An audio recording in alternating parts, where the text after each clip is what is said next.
Welcome to Healing Home. This is the YouTube channel where we explore topics of faith, motherhood, homemaking, and I share some of our life here on our 40-acre homestead.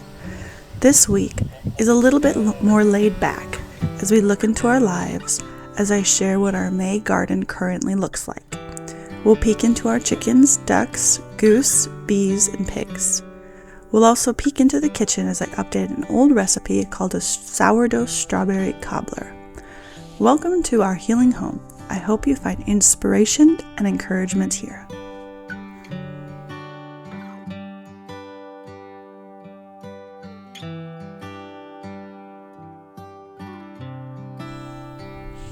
Currently, we have two main gardens, plus an herb area and a few containers spread throughout. I call the two main gardens our raised garden and our main crop. The names are a little bit misleading because both are our main crop. Maybe someday we'll come up with more creative names. I honestly don't feel like we did a very good job planning our vegetable gardens, which is fine because you live and learn. I have quite a few regrets with these gardens that I would do over if I had given myself more time to think and prep before picking and building these gardens. I'm a fairly impatient person, and typically when I decide that I want to do something, I want it done about 2 days prior than when I originally thought about it. Believe it or not, I've actually grown in this area a lot over the years. I'll give you 2 things that I love about these gardens and 2 things that I wish we would have done differently. Down by our main crop garden, there are 2 pine trees. These are pretty full-grown pine trees and they smell amazing. We also live in an area that gets a lot of wind. You wouldn't think that in Minnesota, but in our little microclimate, because of how we are positioned, we get a very consistent breeze, and then when there is wind, we get it pretty full force. When I'm gardening down there, if there's any sort of breeze or wind, the pine trees just make this glorious pine tree music, and it's incredibly relaxing to be gardening down there. The second thing I love is also the first thing that I wish we would have done differently, and that is our raised garden area. I love having these raised garden beds, and the metal containers were incredibly reasonably priced. I think we got them when they were around $120 a piece. The other garden beds are made out of treated lumber, and I'm sure some of you just cringed. I wasn't that entrenched in the homesteading circles when we made those treated garden beds, and I honestly wasn't thinking about the fact that they were treated lumber. Don't make raised beds with treated lumber. We don't know what kind of chemicals are leaching into our beds, and honestly, in our experience, the soil is quite terrible. We can't replace them right now, so I've just had to decide to do my best with them and let it go. And eventually, I'm sure we'll replace them. The second thing that I regret are our rocks. I chose rocks when we moved in because at the other home, I did mulch and the snakes loved it. However, I hate snakes, like really hate them. Like burn the garden down, hate snakes. We really only have gardener snakes around here, but I still hate it.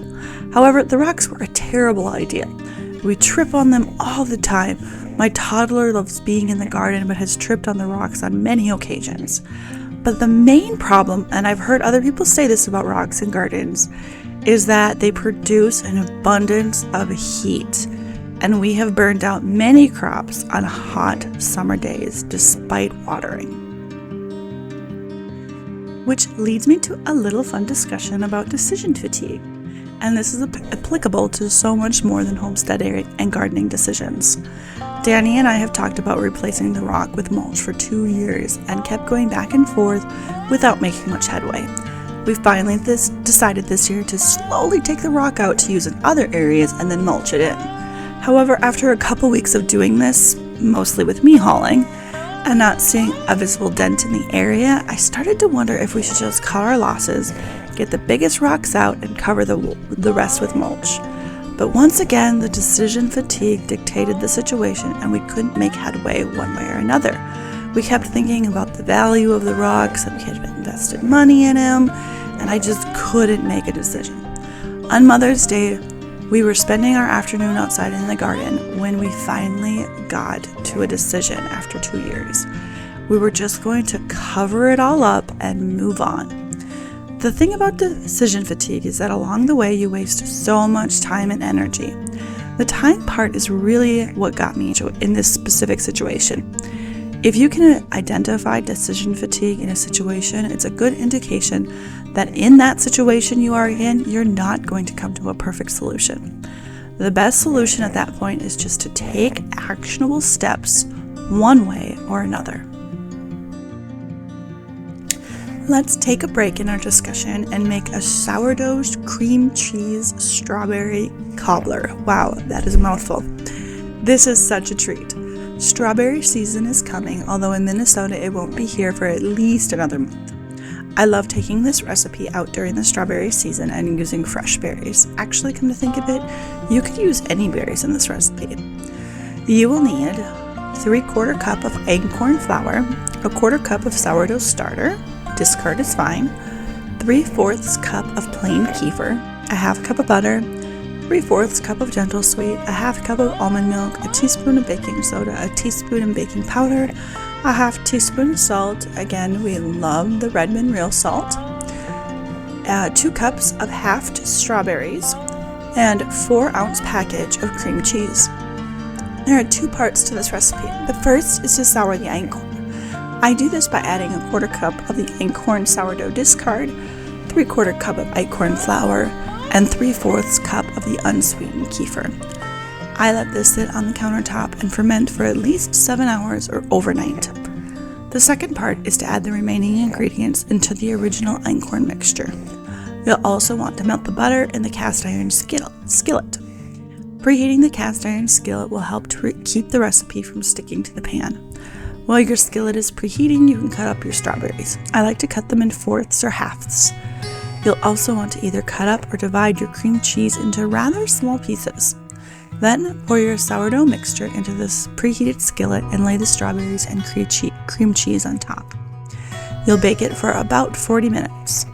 The top of this recipe does get quite dark, but it doesn't burn. You'll know it's done when the center is cooked through. This recipe is quite sweet, so you could reduce the sweetener if you prefer, and as always, you can replace my sugar-free gentle sweet with any other sweetener. If you make this recipe, let me know what you think. We love it around here throughout strawberry season.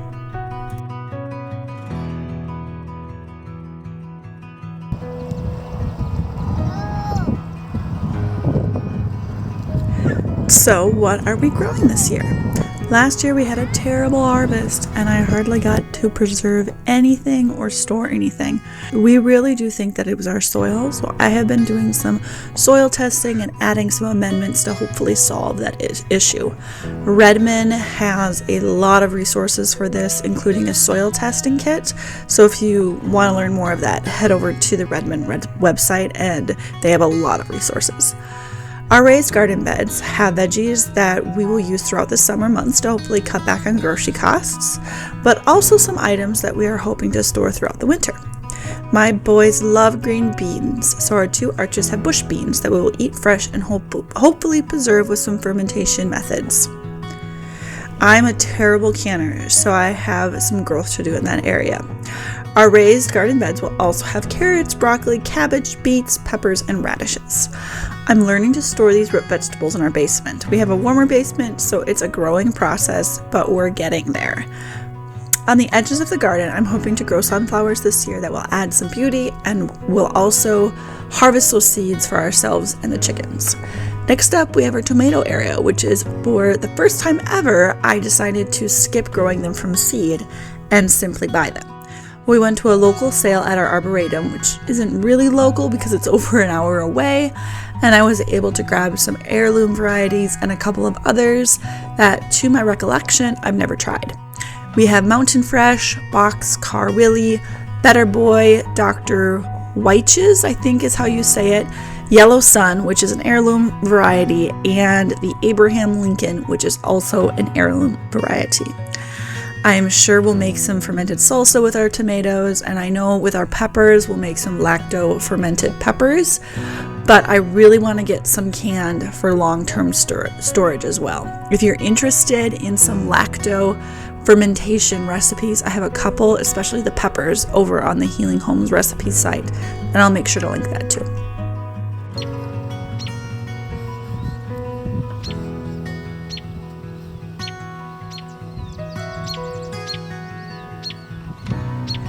The main crop garden is used for those larger crops that we hopefully want to cold store a year's supply of.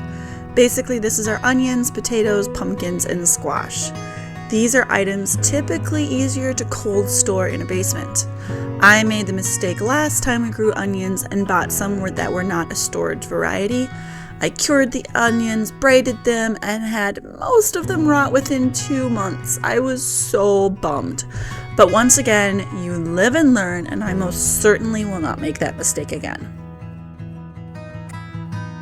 Of course, I have to mention our beloved animals as well, because they are loved. Even our pigs are enjoyed and loved, even though they will be butchered at the end of the season. It took me years to really let this whole concept of animal butchering sink in, but raising our own meat is a heart-wrenching process, but one that I do really think can be a spiritual journey as well. We wouldn't have to butcher these animals if it wasn't for the entrance of sin into our world. Honestly, the process of raising something and nurturing it and then having to butcher it has made me think of the Old Testament sacrifices in such a more applicable way, especially the Passover lamb. If my memory is serving me right, the Passover lamb would typically live in a home for 4 days before it would be slaughtered for Passover. Little children would pet and love on that lamb, knowing that it would be killed. Having that image in my mind and then having to do it with my own pigs, even though it's on such a smaller scale, has helped me look at Jesus and that Passover lamb and the whole sacrifice, the sacrifices of all the Old Testament in such a different and more hands-on way. Sadly, because of our fallen world, it takes life to sustain life. Even our vegetables are live plants. It's a different type of life, so don't get too bent out of shape by me saying that. But those plants are still alive, and we have to stop the growth in order to harvest their nutrients. I hate butchering our pigs, and I have shed tears every time we butcher those pigs. But I think that's how it should be. It should hurt. It hurts because it's not how it should be. This could be in an entire separate video, so I'll stop there.